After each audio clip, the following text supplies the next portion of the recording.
maintenant, donc bonsoir à toutes et à tous. Je suis très heureux donc de vous retrouver pour cette masterclass sur le MACD-V. On va passer une petite heure ensemble où je vais vous montrer en quoi consiste ce fameux MACD-V, donc inventé par ce monsieur ici. Et donc, cet outil, comme beaucoup d'outils chez Selfinvest, ça a été programmé dans la NanoTrader, et pas seulement comme indicateur, mais aussi comme signal de trading. Donc, voilà, on va pouvoir convertir cet outil en valeur vraiment et vérifier si effectivement le MACD-V créé par ce fameux Alex est réellement efficace et si on peut l'utiliser, nous, dans notre quotidien quand on trade. Avant de démarrer, je vous invite à consulter la notice des risques. Comme vous le savez, quand vous travaillez sur les marchés et quand vous utilisez le MACD-V comme n'importe quel autre indicateur, il y a des risques. Vous pouvez perdre plus que votre capital. Quand vous avez un compte futur, vous n'êtes pas garanti. Quand vous avez un compte CFD, vous êtes garanti contre la balance négative. Mais dans tous les cas, vous pouvez tout perdre d'un coup si vous utilisez notamment un effet de levier. Donc méfiance quand vous investissez sur les marchés. Donc, comment ça va se présenter ce soir? Il y a 4 parties. Une partie introduction, je vais vous expliquer en quoi consiste ce MACD-V. La deuxième partie, je vais vous montrer surtout comment est-ce que des signaux sont déclenchés avec la NanoTrader. En troisième partie plutôt intéressante, c'est qu'on va vérifier si c'est profitable. Et enfin, en quatrième, ça va être de l'optimisation, ça va être surtout de l'automatisation. On va regarder sur la plateforme NanoTrader en live sur un replay d'une session de trading. Voilà, comment est-ce que le marché évolue, puis à quel moment les signaux sont passés, comment est-ce que la plateforme réagit, comment est-ce qu'elle déclenche la position. Alors, on va tout regarder ensemble en détail ce soir. Donc, je vous invite à vous procurer d'ores et déjà la NanoTrader pour qu'on puisse regarder tout cela ensemble.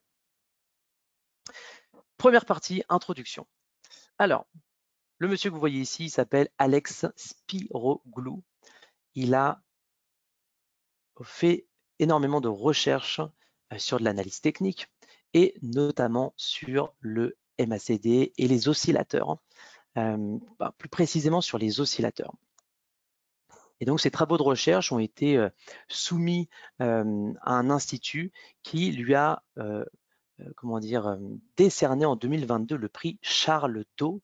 Donc, vous pouvez taper sur Internet, je pense que le prix Charles Dow, c'est un prix qui est connu et chaque année, vous avez un prix, une récompense qui est donnée pour les meilleurs travaux sur Charles Dow, sur l'analyse technique, pardon.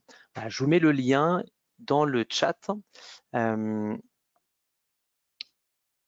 Vous voyez, chaque année, il y a des prix qui sont décernés et vous avez effectivement en 2022 Alex Spiroglou pour son fameux Momentum MACD-V que vous pouvez retrouver donc sur le site CMT Association. Voilà. Bien, donc on ne parle pas de n'importe qui. Alors, son travail, je vous le résume très rapidement parce qu'on n'est pas là pour faire de la recherche scientifique, mais le constat était le suivant. Il a considéré qu'il y avait 2 classes d'oscillateurs qui présentaient à chaque fois un gros inconvénient.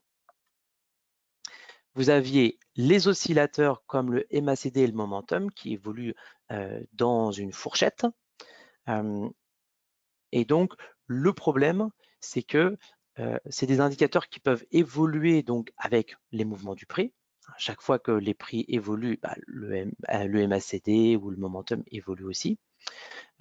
Mais ce sont des valeurs qui ne sont pas comparables selon les instruments et selon les périodes de temps.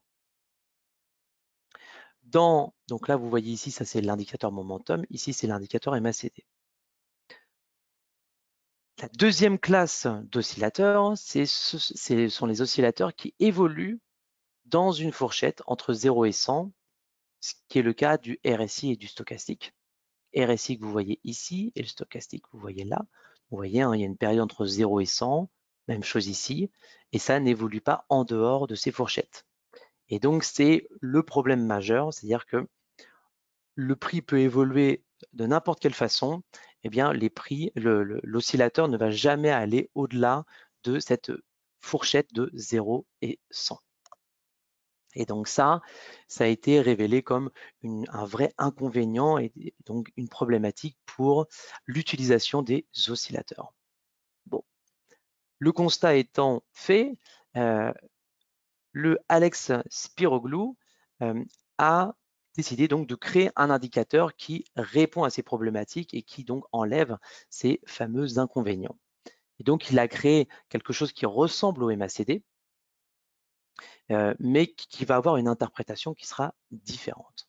Okay, avec notamment eh bien, des données qui peuvent s'étendre avec des valeurs en négatif et avec aucune valeur maximale. Donc, il y a une vraie étendue du prix qui peut se faire.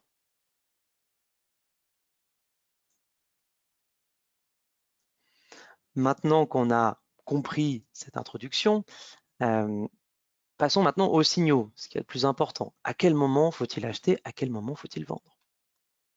Vous voyez ici, nous avons sur ce graphique, donc c'est le graphique du DAX, DAX CFD, vous avez en dessous un MACD tout à fait classique. Et donc le MACD classique a pour, comment dire, pour théorie de déclencher des signaux dès qu'il y a un croisement entre les deux lignes. Le problème typiquement de ces signaux, c'est que ça ne fonctionne pas parce que là, j'ai pris le 1er juillet, c'était le 2 juillet, enfin le 1er et le 2, on voit ici 1er juillet, 2 juillet. Donc début du mois, je l'ai pris franchement par hasard et on voit donc tous les signaux qui sont pris et clairement, le marché il est latéral et donc ça vend, ça rachète et donc le marché il bouge pas, donc ça n'a aucun intérêt. C'est-à-dire qu'on a plein de signaux qui se font alors que le marché il est complètement latéral. Et donc ça, c'est un vrai problème, c'est qu'on a trop de faux signaux.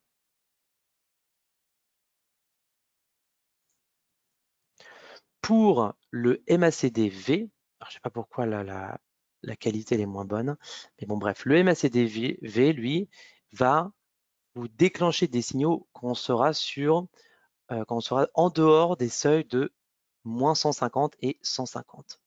Donc, lorsque nous sommes à l'achat, enfin, autrement dit, quand le MACD vous donne un signal d'achat, il le fait lorsque, comme pour le MACD classique, il y a un croisement des deux lignes, mais ce croisement sera retenu seulement si nous sommes en dessous du seuil des moins 150.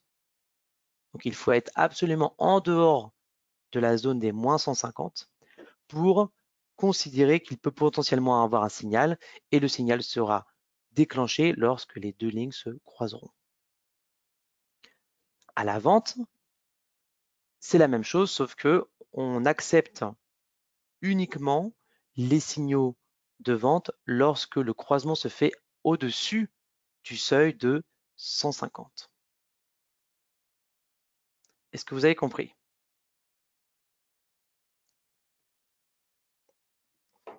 Merci de m'écrire si c'est clair ou si je dois revenir sur un point. Jean-Pierre a compris. Les autres, c'est compris. Stéphane, merci. Ok, Giuseppe, super. Bon, ça c'est très clair. Donc vous voyez, ça paraît simple comme ça. Il y a beaucoup de travail derrière, mais le résultat, il est celui-ci.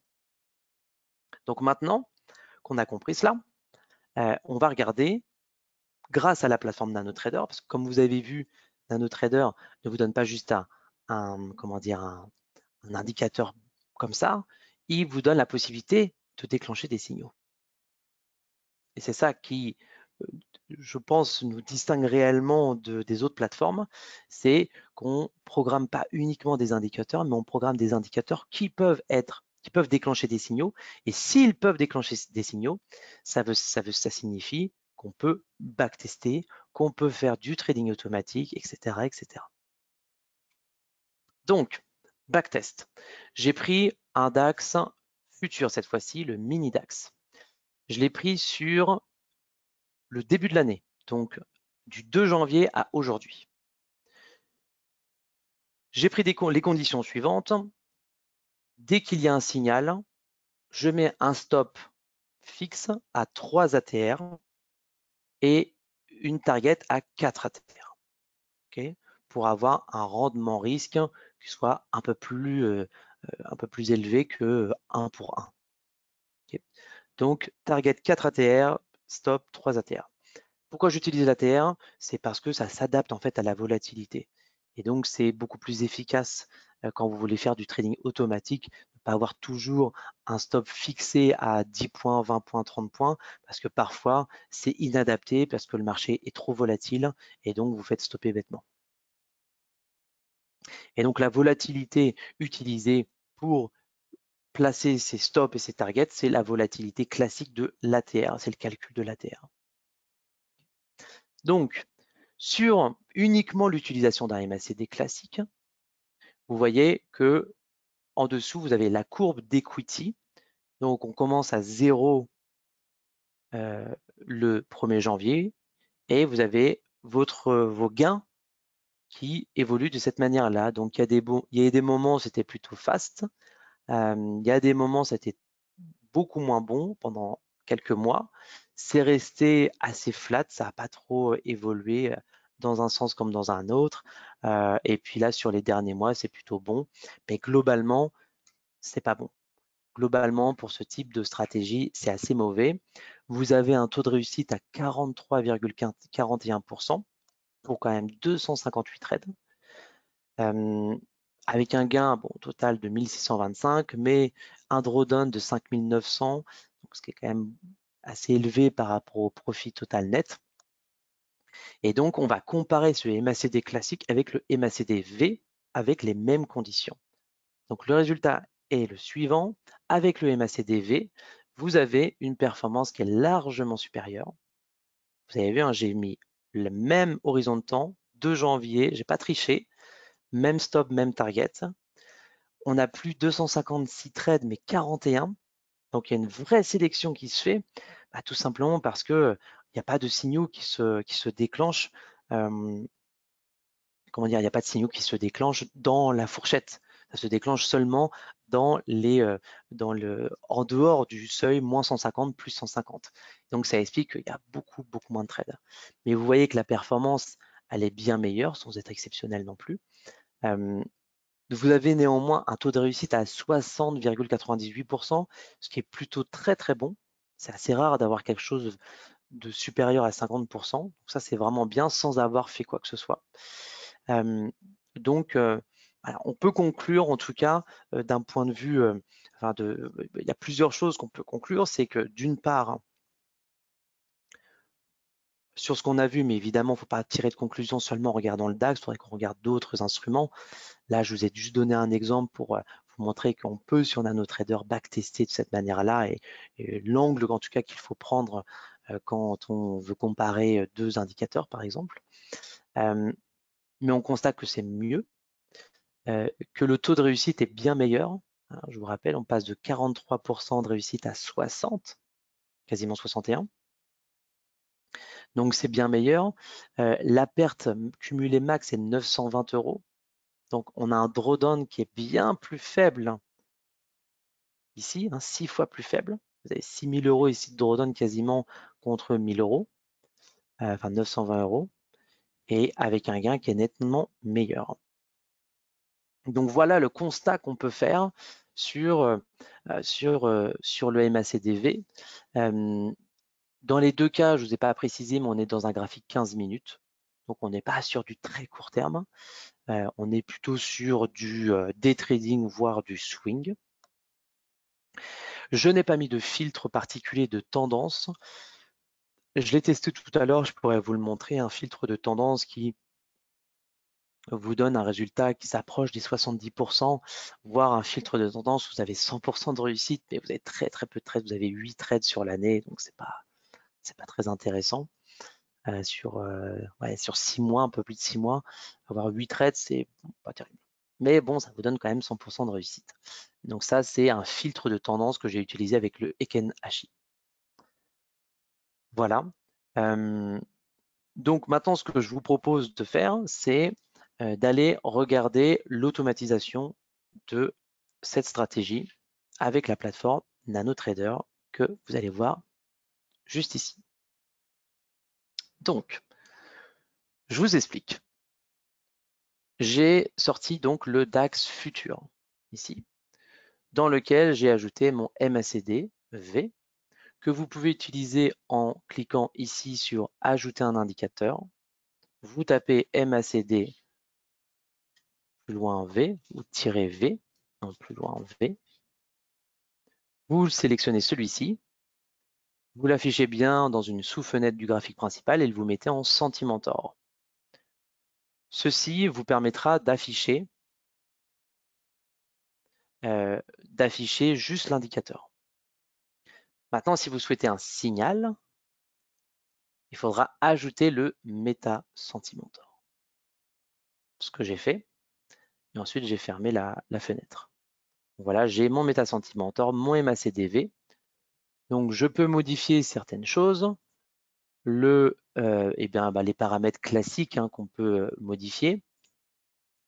Est-ce que je peux montrer un signal ou pas? Là, on va mettre Yes pour bien montrer le signal. Et voilà.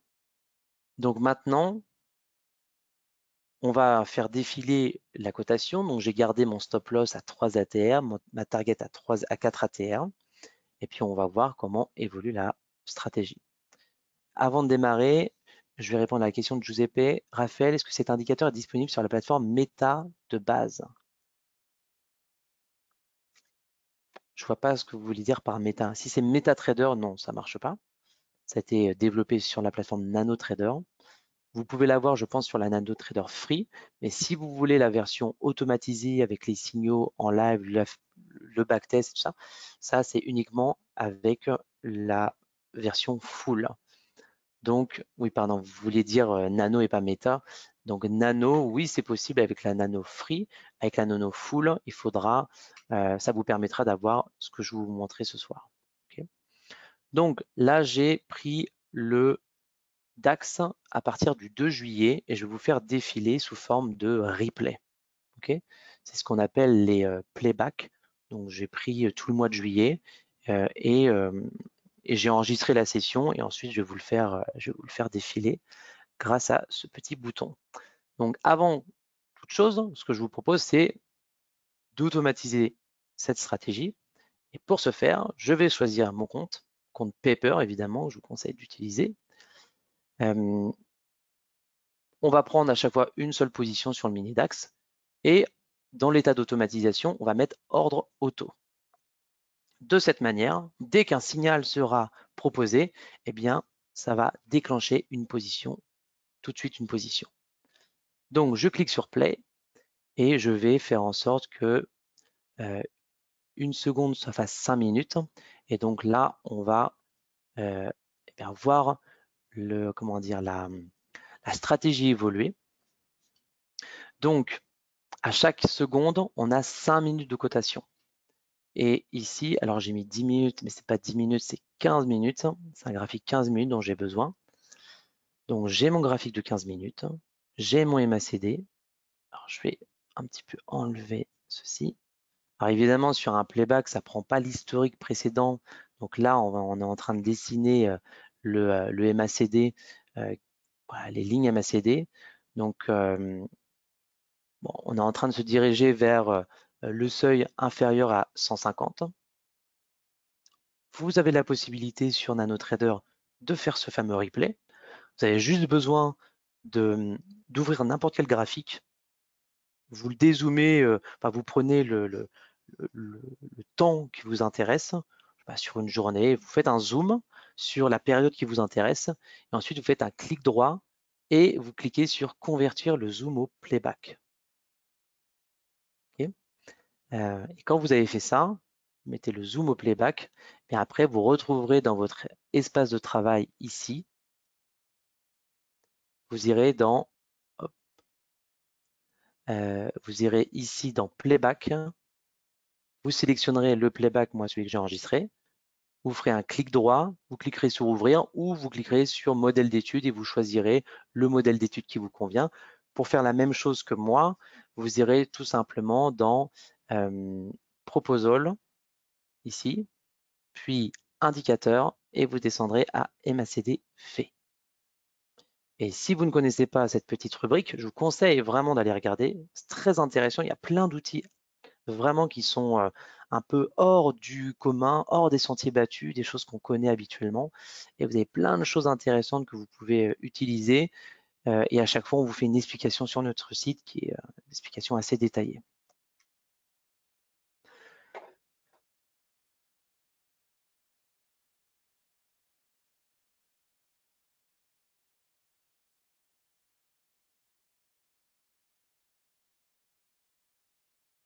Allez, je vais un petit peu accélérer le temps. Et en attendant, évidemment, posez toutes vos questions. Donc, vous voyez qu'ici, il n'y a pas vraiment eu de trade sur cette première journée du 2 juillet. Donc là, on est donc en pleine nuit, donc le marché ouvre. Je vais l'accélérer un petit peu. On va attendre voilà, l'ouverture éventuellement, l'ouverture européenne. Et là, on va peut-être bientôt s'approcher d'une zone. Je vais essayer de trouver un moment où on s'approche bien d'une zone. Là, on y est peut-être. Jean-Pierre nous pose la question, existe-t-il un tuto pour comprendre l'utilisation de NanoTrader? Oui, alors là, je vous renvoie directement sur la chaîne YouTube WH Self Invest France, dont je vous mets le lien juste ici. On a plein de tutos, on a même une playlist que je vous mets aussi. Pierre nous demande, est-ce que le MACDV fonctionne avec les WL bars? Oui, bien sûr.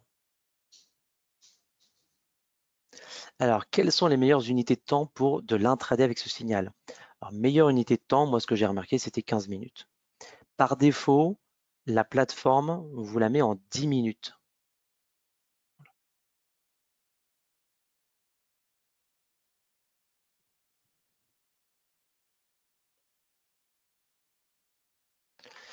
Alors, on n'a toujours pas de signaux.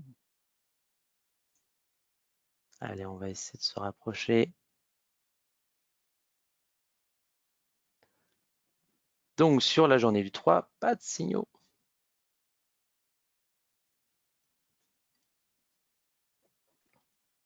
Bon, j'espère quand même que ce replay, je ne l'ai pas testé. Enfin, j'ai vu qu'il y avait beaucoup de signaux. Enfin, beaucoup, il y en avait quelques-uns. Donc, on va essayer de faire en sorte d'en trouver. Mais je vais m'assurer de vous en trouver un dès que possible. Et on va faire tourner cette fameuse machine. Mais en gros, pour vous expliquer, là, on va certainement en avoir un prochainement. Vous voyez, voilà, on est sorti, vous voyez, de la zone des 150 et on a croisé les deux lignes. Donc, automatiquement, une position s'est ouverte. Voilà, et cette position, elle a été ouverte à ce prix-là. Donc, vous voyez, alors je dis pas, hein, peut-être que ça va finir par perdre cette position, mais vous avez donc le signal qui a été mis ici, ok, et donc à la clôture de la bougie, on a ouvert une position. Et donc cette position, vous pouvez voir ici l'évolution du trade et bon bah coup de chance ou pas, alors, en tout cas voilà, ça a terminé en gain. Donc 585 € de gain sur un contrat mini DAX. Ok. Continuons un petit peu plus et si on trouvait un moment où on sort de cette horizon. Donc, vous voyez, c'est un MACD complètement revu, hein, parce que vous voyez, à chaque fois que normalement ça croise, normalement, ça fait un signal pour le MACD classique. Or là, ça vous fait un signal vraiment en dehors de la zone des 150. Donc vous, ce que vous pouvez faire, c'est vous dire, bon, il n'y a pas assez de signaux, et bien vous allez mettre, par exemple, l'horizon moins 150 plus 150, vous allez le réduire. Vous pouvez faire moins 100 plus 100. Vous pouvez tester, hein, savoir si ça fonctionne. Mais bon, en tout cas, la théorie vous donne ceci. Donc, je pense que c'est intéressant de rester comme ça. Donc, vous voyez, là, on est sorti de la zone, mais il n'y a pas eu de croisement à ce moment-là, donc pas de trade à l'horizon. Et on va espérer en voir un prochainement. Alors, je vais vous enlever les fenêtres qui ne nous intéressent pas. Et donc là, ah non, on n'est toujours pas sorti. Donc, vous voyez, hein, c'est vraiment particulier. Il y a peu de trades qui sont passés, mais bon, est-ce qu'on recherche à faire le plus de trades possible ou à gagner le plus possible? Toujours la question qu'il faut se poser et ne pas oublier cette information qui est très importante. C'est que souvent, on a envie de trader, on a envie d'être actif sur les marchés, trouver l'instrument le plus volatile. Bah, ce n'est pas forcément ce qu'il y a de bien à faire, hein. Ce qu'il y a de bien à faire, c'est de trouver la stratégie qui vous donne le plus de profit, peu importe s'il y a un trade par jour ou s'il y en a un trade par mois.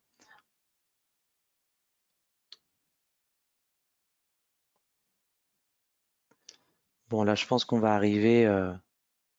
Ah, je suis allé un peu trop vite, mais on était pile poil au-dessus de la zone des 150. Nouveau trade à la vente en soirée, 19h45.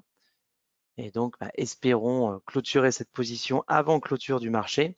Alors, si vous voulez le faire vous-même, vous pouvez toujours clôturer vous-même la position manuellement ou ajouter ce qu'on appelle un filtre flat où vous décidez à partir d'une certaine heure de clôturer vous-même la position. Et ce que je n'ai pas fait, donc là, eh bien, on se met face à un marché qui ouvre à 3 heures du matin et qui évolue de manière un peu curieuse, enfin qui évolue peu, quoi, quasiment pas. Donc généralement, ce qui est bien, c'est à 21h45 de clôturer la position, surtout si vous êtes sur des futurs parce que la marge, elle augmente. Bref, ouais, c'est toujours mieux d'avoir une position qui est clôturée avant fermeture, mais bon, rien ne vous empêche évidemment de la maintenir. Et là, a priori, je pense qu'on va bientôt, sauf coup de malchance, mais on devrait bientôt trouver notre take profit. C'est une question d'attente. Et vous voyez, c'est intéressant ce playback parce que ça vous permet de voir en live ce que ça donne. Donc vous avez une partie backtest que vous pouvez faire. Je vous invite à regarder les vidéos qu'on fait sur la NanoTrader pour savoir comment est-ce qu'on fait un backtest. Mais vous verrez, c'est hyper simple. Il n'y a pas besoin de coder ou quoi que ce soit. Et après, ce que vous pouvez faire, c'est de faire un playback pour voir comment la stratégie elle évolue, pour bien la comprendre, pour vous assurer que les paramètres que vous avez indiqués eh bien, répondent bien, ça répond bien à ce que vous recherchez. Et voilà. Et quoi d'autre? Une fois que vous avez fait ce travail-là, et que vous êtes sûr de votre travail, là, vous pouvez commencer à le mettre en live sur éventuellement un compte Paper pour vous assurer que le backtest, il se reflète bien sur le futur. Parce que c'est bien beau d'avoir des beaux backtests, mais encore faut-il qu'ils se confirment sur le futur.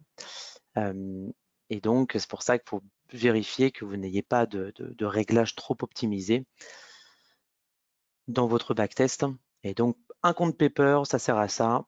Vous le mettez en live pendant une certaine période de temps, 2 semaines, 3 semaines, 2 mois, comme vous voulez. Et une fois que vous voyez que ça répond bien, que tout se passe correctement, là, vous pouvez commencer à le faire sur un compte réel. Bon, alors, je ne sais pas si on va avoir des signaux à l'achat, mais là, on a 2 signaux positifs, 1075 € de gain.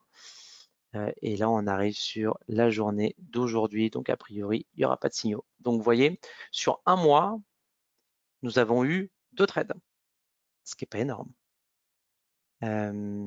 Mais voilà le résultat que ça donne, 2 trades, 100% de réussite. Okay, donc plutôt correct. Ici, vous avez donc la même chose, hein, le fameux DAX, ce que je vous ai montré avec le backtest. Donc ce que j'ai fait la même chose, j'ai ajouté mon MACDV, mon MetaSentimentor et j'ai cliqué plus bas sur graphique performance pour faire afficher cette fenêtre. Et j'ai ensuite cliqué ici sur ce bouton fixer barre info pour faire afficher cette fenêtre qui me donne le détail de la stratégie et des trades qui ont été effectués. Donc c'est là où on voit les 41 trades, 25 gagnants, 16 perdants. Voilà, un gain moyen sur perte de 1,68. Ça, c'est le risque-rendement. 171 € de gain en moyenne. Donc en moyenne, hein, pas la moyenne des gains, pas la moyenne des positions gagnantes, c'est la moyenne de tous les trades. Mais en moyenne, on a fait 171 € de gain, donc ce qui est plutôt bon sur du mini DAX. Voilà. Et effectivement, Jean-Christophe, vous avez raison, sur le mini DAX, vous êtes à 5 € le point.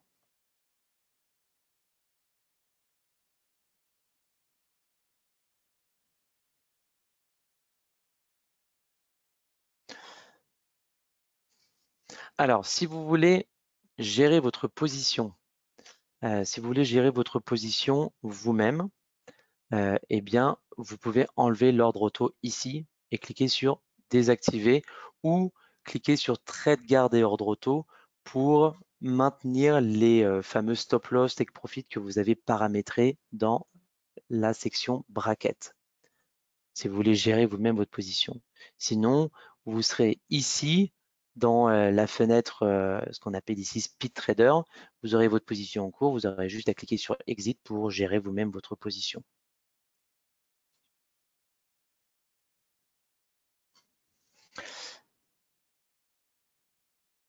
Alors, les stop loss take profit. Alors, ce que je vais repartir de zéro comme ça, on va tous le faire en même temps. J'ouvre un graphique. Vous voyez, j'ai cliqué sur ouvrir un graphique en haut à gauche. Je prends mon mini DAX. Donc Germany 40 pour ceux qui sont sur du CFD, mini DAX pour ceux qui sont sur du futur. Je sélectionne mon DAX et je vais sur, donc je fais un clic droit, modèle d'étude, proposal, indicateur et MACD V. Modèle d'étude, proposal, indicateur, MACD-V. Voilà, vous avez votre MACD avec directement votre MACD-V. Okay. Donc, si vous avez la nano full, vous avez la possibilité de montrer, enfin de déclencher des signaux. Vous pouvez aussi montrer les signaux qui sont ici. Si vous souhaitez ensuite backtester, vous devez ajouter le MetaSentimentor qui est celui qui déclenche les signaux. Donc vous allez dans Ajouter indicateur, vous cliquez sur MetaSentimentor et vous cliquez sur Sentimentor. Vous fermez la position et donc maintenant on a nos signaux d'achat et de vente qui se trouvent ici.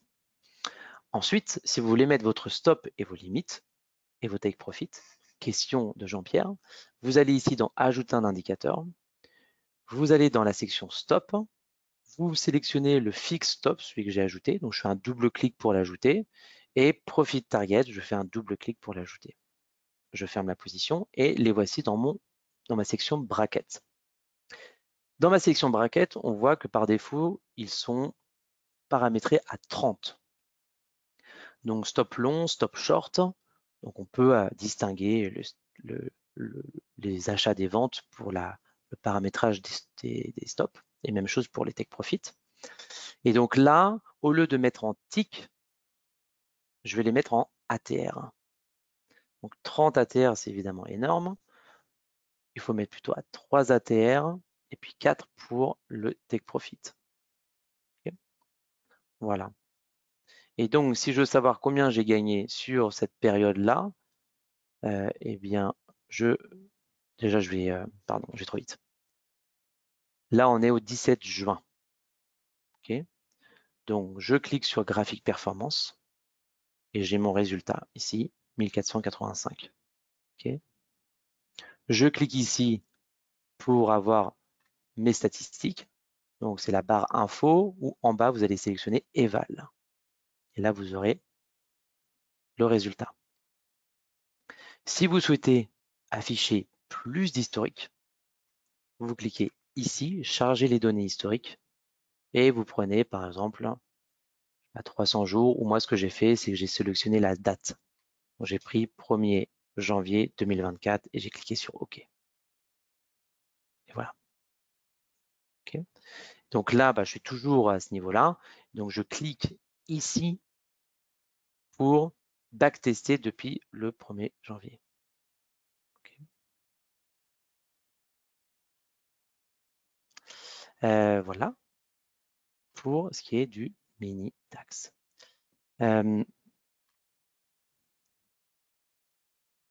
Alors, Jean-Christophe, puisque cette MACD est bornée, est-ce qu'elle perd son intérêt en tendance? Puisque la MACD est bornée, est-ce qu'elle perd son intérêt en tendance? Non, je ne pense pas qu'elle perde son intérêt. Non, a priori, elle a tout son intérêt, peu importe la période de marché. Enfin, moi, comme ça, non, je vois vraiment pas de problème. Donc, le dernier signal, c'était celui-ci. Et signal, celui qu'on a peut-être pris, je pense, qui s'est fini en gain. Et vous voyez, c'est intéressant, c'est que sur la plateforme, on vous dessine les take profit et donc le stop et le take profit. Et ça, c'est bien. Bon, après, quand c'est fixe, ça reste tout droit, mais si c'est un stop suiveur, eh bien, vous voyez comment il suit.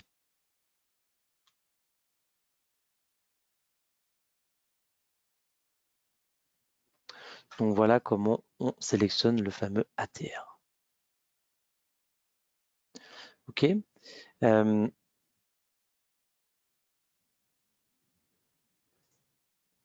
Est-ce que j'ai autre chose d'intéressant à vous montrer? Alors, Franck me demande, est-ce qu'on peut rajouter un filtre de tendance pour optimiser la courbe de gain? Bien sûr. Alors, le filtre de tendance, quand on est parce que là, on est en 10 minutes. Moi, je m'étais mis en 15 minutes. C'est pour ça que le résultat n'est pas le même. Je le disais aussi. Donc là, on est à nouveau sur le bon résultat, 15 minutes. Quand on est en 15 minutes, on peut mettre un filtre de tendance. Mais le filtre de tendance, généralement, il faut le mettre sur une unité de temps plus longue, comme par exemple, filtre de tendance sur du 30 minutes ou de 1 heure. Je vais vous montrer ce que ça donne. C'est pas terrible parce que généralement, là, il n'y a pas beaucoup de trades.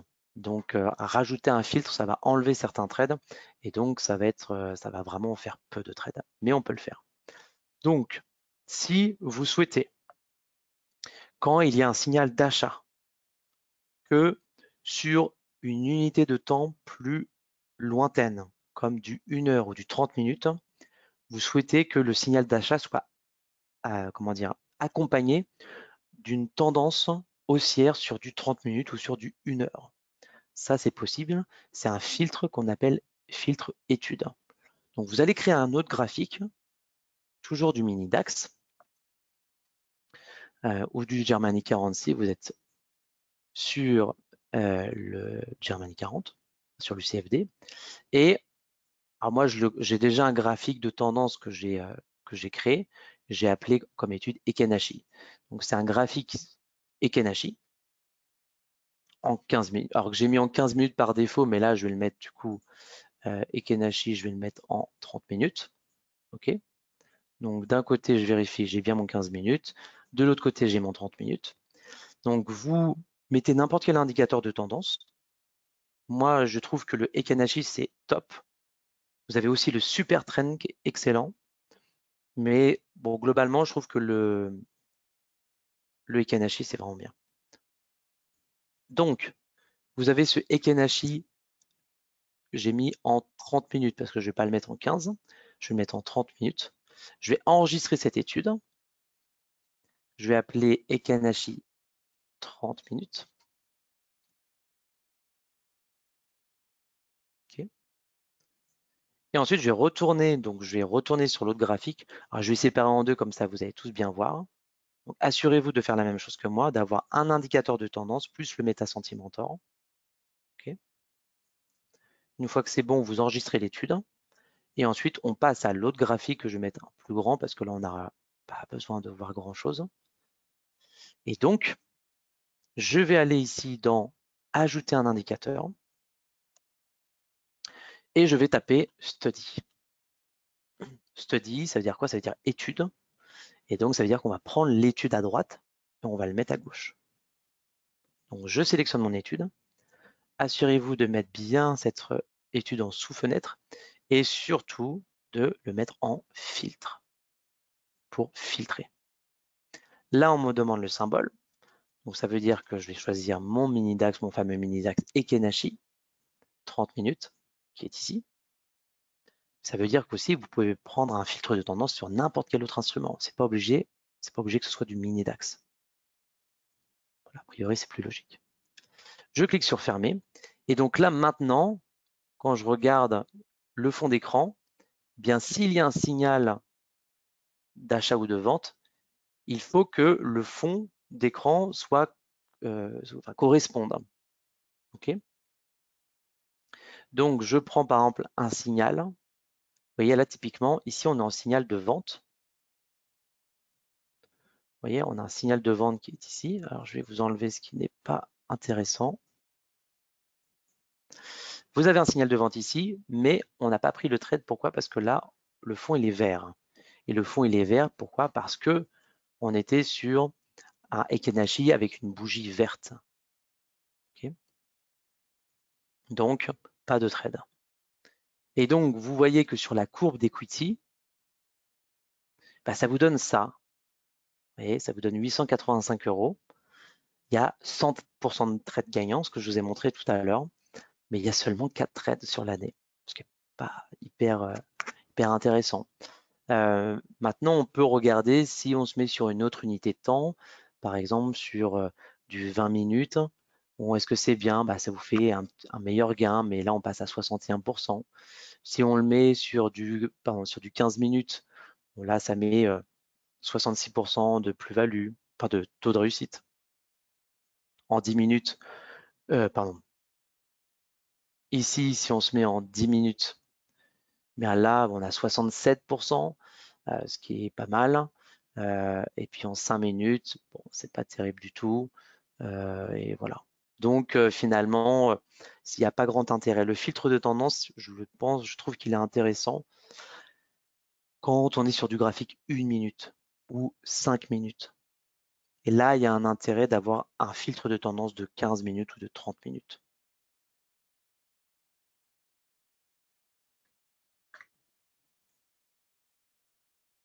OK. Bon, il y a plein d'autres manières d'optimiser les trades, enfin d'optimiser une stratégie. Je ne vais pas vous montrer ça ce soir. Enfin, tous les autres outils, je pense que ça fera l'objet certainement d'un live. Mais il y a plein de choses possibles à faire. Mais voilà, donc vous avez votre fameux graphique du MACD-V. J'espère que vous avez bien compris. Hein. Vous voyez, c'est pas sorcier. Il faut que ça sorte de la zone 150. Et voilà. Et après, il faut être dans le bon sens et surtout backtester cette stratégie sur l'instrument qui vous intéresse. Parce que ce système-là, même s'il a eu le prix Charles II, c'est un super prix, hein, ce système, comme n'importe quel autre système, il faut le backtester. Je vois trop souvent des traders se lancer sur un compte de trading avec une idée qu'ils ont eue soit en lisant un livre, soit en suivant un des traders chez nous, ou pire, aller sur les réseaux sociaux et voir quelqu'un qui vous vendait du rêve avec une super stratégie, et vous dites, bon, bah, je vais refaire la même chose, ça a l'air bien. Peut-être que c'est bien, mais il faut backtester cette stratégie, parce que vous ne pourrez jamais savoir si votre stratégie elle est profitable ou pas. C'est pas en tradant un petit peu tous les jours avec cette stratégie que vous allez pouvoir à tâtons tester si ça marche ou pas. Ça, c'est impossible. Malheureusement, aujourd'hui, vous avez peu de plateformes comme NanoTrader qui existent. Donc vous êtes là ce soir, c'est que vous nous connaissez et que vous utilisez certainement NanoTrader, mais utilisez-la comme ça. Utilisez cette plateforme qui est extrêmement puissante et qui vous permet de tester n'importe quel système de trading. Parce qu'on a tous des stratégies différentes, il faut tester vos systèmes. Et je vous parie ce que vous voulez, mais tous les systèmes que vous utilisez, si vous ne les avez pas backtestés, je suis sûr que si on le faisait, je vous prouverai que ça c'est pas profitable. Et qu'à chaque fois, il faut toujours optimiser les réglages et trouver de nouvelles idées pour compléter votre stratégie qui a certainement c'est certainement une bonne idée. Toutes les stratégies sont intéressantes, mais elles sont incomplètes. Il faut les optimiser tant sur les réglages que sur les outils qu'on peut ajouter. Okay, ça, c'est hyper important. Donc, avant de vous lancer et de perdre des centaines ou des milliers d'euros, testez avant votre stratégie sur du backtest avec cette plateforme. Vous avez la chance, elle est gratuite en démo. Vous avez la version payante qui est gratuite en démo. Vous pouvez tester. Et puis après, évidemment, ça a un coût, c'est 29 € par mois. Mais je pense que vous perdez bien plus à appliquer une stratégie que vous n'avez jamais backtestée. OK? Parce que là, regardez, typiquement, vous prenez le MACDV, vous dites, ah, ça a l'air bien, mais il n'y a pas assez de signaux. Du coup, je vais mettre en 1 minute. OK? On se met en 1 minute. Donc là, je vais vous prendre un graphique 1 minute sur les 50 derniers jours.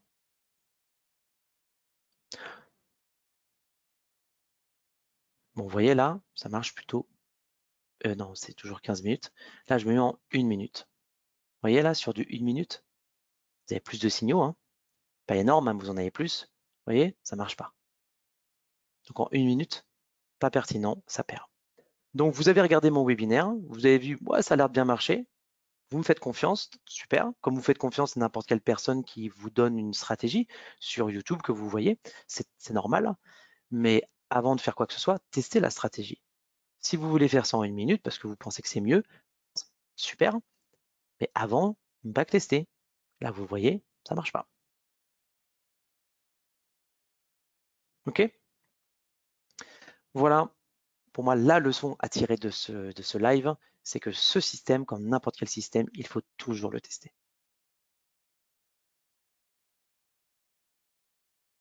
Ce sera le mot de la fin. Merci à tous d'avoir participé. Merci pour vos questions. J'ai vu que ça a plutôt été intéressant ce soir. Donc, je suis très content que ça vous ait plu, ou en tout cas, ça a retenu votre attention. Si vous souhaitez qu'on regarde ensemble ce système ou n'importe quel autre système, vous m'appelez. On regarde ensemble votre stratégie et je peux vous aider à l'optimiser pour que vous ayez au moins un backtest qui soit performant. Ça va vous faire économiser beaucoup de temps, certainement beaucoup d'argent. Donc, n'hésitez pas à nous appeler. OK? Bonne soirée à tous et je vous dis à très vite.